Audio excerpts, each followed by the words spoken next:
Olá! Seja bem-vindo ao Processo Cast, o podcast sobre o direito processual apresentado por Guilherme Kristen Meller.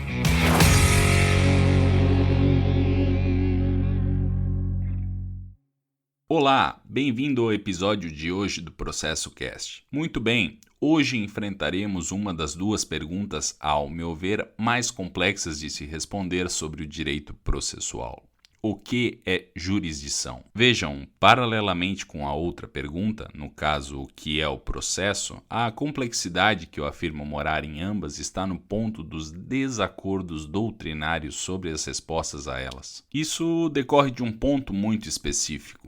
A tarefa de pontuar o que seria a jurisdição e o processo é atribuída ao doutrinador. O legislador foge desse problema. E aqui está o ponto-chave desses apontamentos iniciais. Uma vez que se transfere a responsabilidade da significação de conceitos tão abstratos quanto esses aos doutrinadores, inexoravelmente a forma como esse sujeito, ou seja, um respectivo autor, interpreta esse objeto, no caso a jurisdição, poderá variar consideravelmente em relação a outro que se empenha em mesma tarefa. Claro, isso não significa que qualquer coisa poderá ser concebida como se fosse jurisdição. Não mesmo. Como ficará claro no decorrer desta exposição, existem dois elementos principais que são, pelo menos na perspectiva odierna do direito processual, indissociáveis à ideia de jurisdição: a sua função e o Estado. Por um lado, os acordos teóricos sobre a jurisdição estão presentes quando falamos do papel do Estado para a jurisdição. Em contrapartida, grande parte dos desacordos doutrinários que eu chamo a atenção estão na delimitação epistemológica sobre a função da jurisdição. Bem, vamos caminhar em direção ao conceito de jurisdição, intercalando aspectos históricos e posicionamentos de alguns autores sobre, afinal, o que seria a jurisdição. Etimologicamente, como lembra o professor Oscar Plácio e Silva em seu vocabulário jurídico, a palavra jurisdição deriva do latim jurisdicto, representando uma ação de administrar a justiça. A semântica remete-nos ao direito romano. Embasando-me na obra Lições Históricas do Processo Civil Romano, dos professores José Rogério Cruzitucci e Luiz Carlos de Azevedo, o berço dessa ideia de administrar a justiça, representada no termo jurisdição, está no Ordum Iudiciorum Privatorum, que engloba os dois primeiros períodos do direito romano. Esse marco inicial da jurisdição é caracterizado a partir de três elementos basilares. São eles: primeiro, misticismo. Fala-se de um período em que se havia uma íntima ligação entre o direito e a religião, e esta para além do catolicismo. De modo que argumentos e procedimentos metafísicos não são estranhos nesse período. Segundo, pontífices. A figura dos pontífices é extremamente relevante para se falar da atividade jurisdicional desse período. Afinal, eles eram os responsáveis pela forma desse procedimento em que se estava contida a ideia da jurisdição. Terceiro, autotutela. Sobre este ponto, vejo a necessidade de enfatizar que não se está falando de autotutela para referir-se a uma ideia de barbárie como o termo é comumente associado. Seguindo a ideia do professor Emílio Costa em seu artigo Perfil Histórico do Processo Civil Romano, estudo que é igualmente citado pelos professores Cruzitucci e Azevedo na obra anteriormente mencionada, fala-se de autotutela pois a noção de justiça pública e privada tão somente aparecerá no direito romano conforme o reclamo pela criação de magistraturas com específicas funções jurisdicionais diante do aumento da quantidade e do grau de complexidade dos litígios. Em síntese, deste ponto de partida, falava-se de jurisdição como a atividade dos pontífices de formalizar o procedimento, embasado em símbolos e rituais em que se disciplinava a autotutela dos litigantes. Sob a perspectiva histórica da jurisdição, podemos avançar sem prejuízo ao conteúdo para a transição entre o medievo e a modernidade, especialmente pelo papel crucial da jurisdição para a estabilidade do Estado moderno. O professor Ingo Wolfgang Sarlet, no seu livro Maquiavel, o Príncipe e a Formação do Estado Moderno, destaca que três marcas fortes da Idade Média são: Primeiro, a Igreja. Segundo, o feudalismo. E terceira, as invasões bárbaras. Unindo esses três elementos, fala-se de um período em que o poder era demasiadamente fragmentado, sendo a Igreja a única representação monista de poder e as invasões bárbaras uma decorrência natural da ausência de um exército central. Parafraseando os professores Ovídio Araújo Batista da Silva e Fábio Gomes em sua Teoria Geral do Processo Civil, a modernidade, em sentido contrário, e estritamente na perspectiva do Estado moderno, utiliza-se especialmente da jurisdição para superar esse cenário fragmentado do poder característico do medievo. Dirão eles, abre aspas, a ideia de direito, no Estado moderno, suscita, desde logo, a ideia de jurisdição. E continuam. A verdadeira e autêntica jurisdição apenas surgiu a partir do momento em que o Estado assumiu uma posição de maior independência, desvinculando-se dos valores estritamente religiosos e passando a exercer um poder mais acentuado de controle social. Fecha aspas. Essa citação revela um ponto fundamental do conceito de jurisdição. A partir daí, criou-se uma interdependência entre a jurisdição e o Estado. O poder, que anteriormente se mostrava fragmentado e associado com a religião, agora passou a ser monopolizado pelo Estado. A estabilização desse monopólio, por sua vez, apenas se mostra possível porque os eventuais atritos internos do Estado passam por ele a ser geridos. E aqui, nessa estabilização interna do Estado, entra a jurisdição e a sua função. Diante dessa análise histórica, ciente dessa interdependência com o Estado, passaremos, a partir de agora, a desdobrar a função da jurisdição a partir de conceitos diversos sobre o tema. A concepção de jurisdição de Giuseppe Chiovenda assenta-se na lei.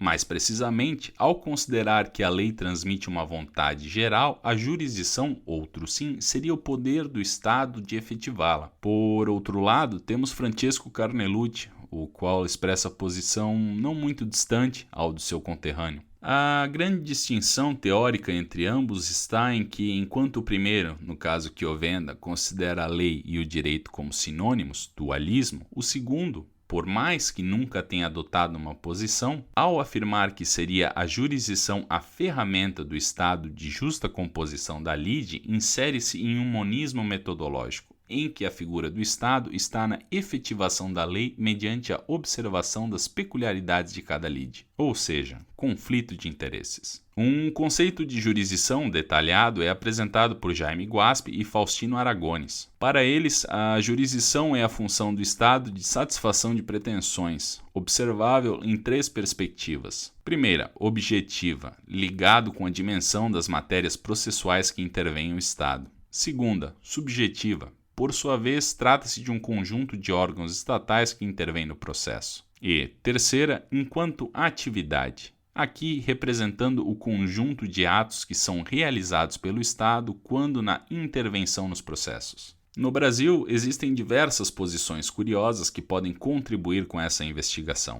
A começar pelo conceito de jurisdição do professor Cândido Rangel Dinamarco, o qual, em suas Instituições de Direito Processual Civil, volume 1, pontua que a jurisdição é a, abre aspas, função do Estado destinada à solução imperativa de conflitos e exercida mediante a atuação da vontade do direito em casos concretos. Fecha aspas. Trata-se de um conceito que, ao meu ver, coleta fragmentos das ideias de Chiovenda e de Carnelucci e que possui muito peso para a formulação do conceito de jurisdição da obra Teoria Geral do Processo, livro clássico escrito pelos professores Cândido Rangel Dinamarco, Ada Pellegrini Grinove e Antônio Carlos de Araújo Sintra. Para eles, a jurisdição é, abre aspas, uma das funções do Estado mediante a qual este se substitui aos titulares dos interesses em conflitos para, imparcialmente, buscar a pacificação do conflito que os envolve, com justiça.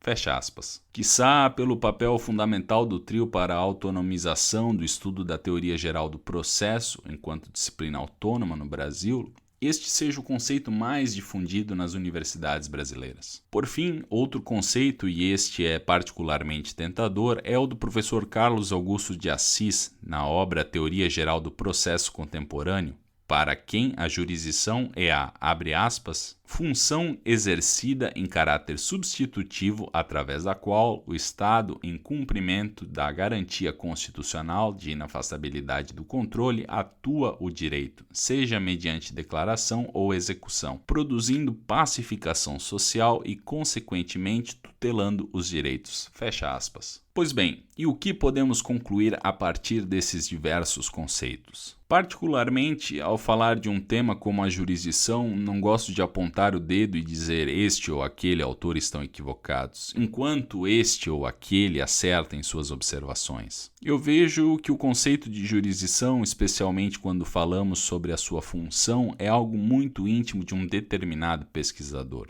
Aquilo que ele apresenta como sendo seu conceito de jurisdição nasce a partir de uma fusão de um referencial teórico próprio, do seu contexto e do seu tempo. Cada um dos conceitos anteriormente apresentados reflete um pequeno fragmento da construção teórica do direito processual sobre a jurisdição ao longo da história. É utópico e academicamente desonesto esperar e afirmar, por exemplo, que a definição de jurisdição de Chiovenda, formada no cenário italiano do início do século passado, seja aplicado em pleno século XXI no Brasil. Concordo com Piero Calamandrei sobre a impossibilidade de se atribuir uma definição absoluta para a jurisdição, esperando que ela seja útil em qualquer tempo ou localidade. Insistir em sentido contrário apenas apresentará obstáculos para o estudo sobre algo tão delicado e tão complexo como é a jurisdição. Mas, apenas para não ficarmos divagando, após toda essa exaustiva construção, ciente da relação entre a jurisdição e o Estado, não obstante as adversidades das conceituações observadas, especialmente no que tange à definição da função da jurisdição,